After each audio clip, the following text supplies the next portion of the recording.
Si vous jetez un œil au-dessus de la porte d'entrée du castrum, vous verrez un ensemble de trous de boulins.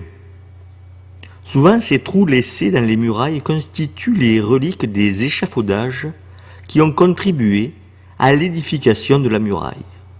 Dans l'Antiquité, on procédait parfois autrement en laissant plutôt une pierre en saillie pour pouvoir y poser les structures dont il est question. On voit parfaitement cela au pont du Gard, où ces prodigieuses excroissances ont joué ce rôle de soutien aux échafaudages. Mais ici, en l'occurrence, ces trous dans la muraille, s'ils avaient également pour finalité d'accueillir une structure de bois, ces trous donc n'accueillaient pas un échafaudage mais des hours. Qu'est-ce les hours? Eh bien les hours, c'est cela, une structure de bois qui surplombait l'entrée et qui permettait le logement de quelques défenseurs chargés de jeter des objets fortement contondants sur les assaillants.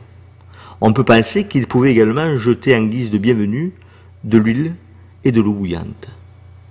Du point de vue de la poliocértique, cette science des sièges de ville, il est évident que le point faible d'une forteresse est l'entrée, car c'est précisément l'endroit où la muraille s'efface pour laisser la place à un dispositif de pénétration dans l'enceinte.